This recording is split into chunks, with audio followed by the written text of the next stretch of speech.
Yo, what's up guys, I'm Yannick from the Produce School, and in this video I'm going to show you how to make a stamped record style drop. I will be discussing some really cool tips and tricks to make your drop hit even harder, and the end result will sound like this.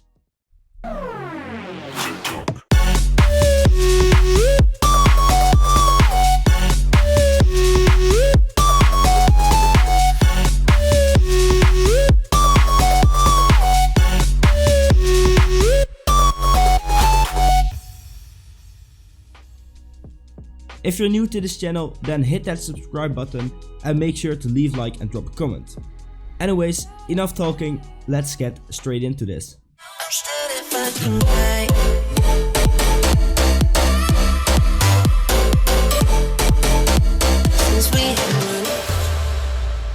Every preset that I'm using in this video is from our latest pack called Stamps, which is of course a Stamped Records preset pack for Serum. Over 80 really cool, unique presets, and when you're using them you will definitely get signed to Stamped. No, just kidding, they are really dope, so if you want to check out the presets yourself, then head over to tpschool.com. The lead that I'm using in this tutorial is called Fire, which is a Blinders inspired kind of flute, which sounds like this. And it's basically a recorded flute with a lot of distortion on it and some compression. And I mixed this lead the following. I just added an EQ to cut out some harsh frequencies. And then I have a distortion plugin on this, which is Decapitator. Maybe you're familiar with this one. And with this plugin you can give your sound some really great distortion. You have a drive knob over here, which does of course the drive.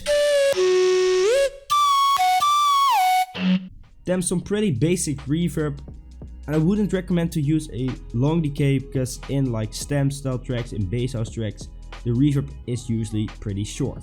And then last but not least, there is just a basic kickstart for sidechaining, and I used preset classic chain with a mix of 85%. Then I added this white noise sound underneath it just to fill up some sounds in the frequency spectrum. This one is not in the pack, but it's just basically the noise ARP white, which comes with Serum itself. Just pretty basic noise.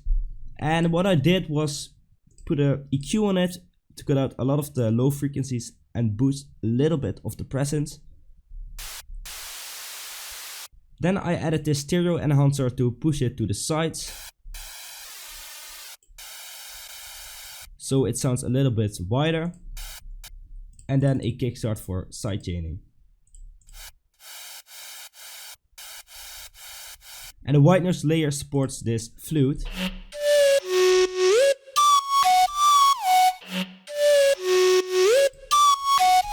You can definitely hear the difference when I remove the white noise, and this is a really cool trick to add something extra to your leads, just a basic white noise so it pops out a little bit more. Then there is this third lead which sounds like this. When I was working on this preset, I was just doing some random stuff, and what I did was putting an LFO on a lot of things, but especially on the level, which almost gates the preset. This is just a really unique sound, and as you can see I used two notes for this lead, and that's because this note makes it glide down. And I can also put it like this, so it goes up. The only thing I did for this lead was putting on some kickstart for some sidechaining. Let's head over to the bass. The bass sound is really full. It's the preset called Submarine, and it's a sub bass with some attack on it, and there's also this LFO on the fine tune, which makes it sound a little bit more unique. It actually sounds like an 808. And the bass is playing this MIDI. 75% of the time it stays on one note, which is the F sharp. And here it goes up. It follows the rhythm of the lead, so it's not that complicated or something. It's just a pretty basic bass. And I put a kickstart on it to give it some sidechain.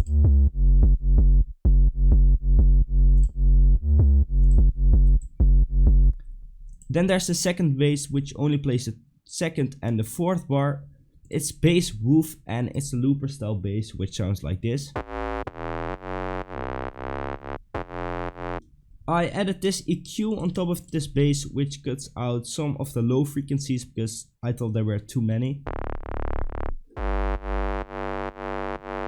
Like this, and I also lower down the high end, because then it sounds a bit too sharp. And then, as on every mixer channel, there's a kickstart to give it some sidechain.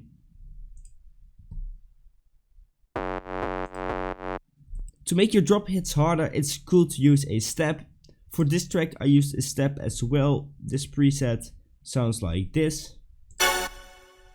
And the step is playing the F sharp minor chord, but spread out over a lot of octaves, which makes it sound more full.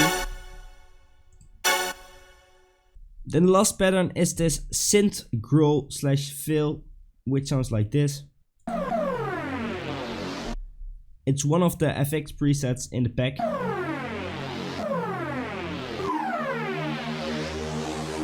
Pretty cool sound, and I use this before the drop hits. I made a tape stop automation of the synth fill over here, so it stops before the drop hits.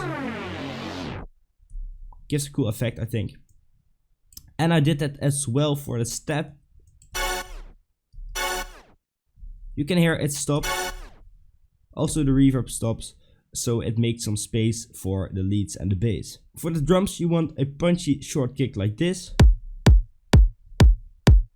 I added this top loop, pretty basic but sounds cool. And also to give the track a little bit more groove, I added this tom.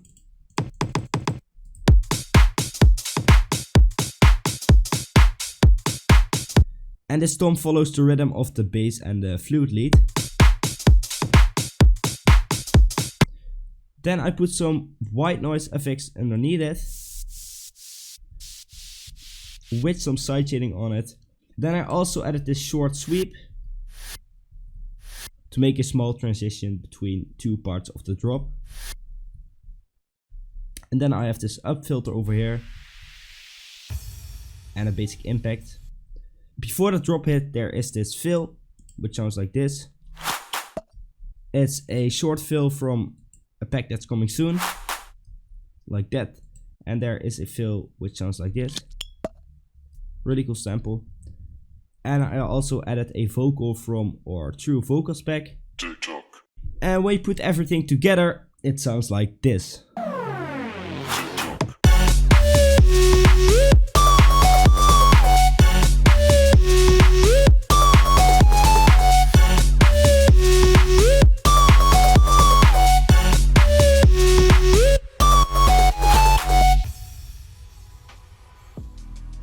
I hope you guys liked that. If you did, make sure to drop down a comment and we will try to make more videos about the stamp style. I hope you learned something new from this video. I want to thank you guys for watching and I'll see you in the next video.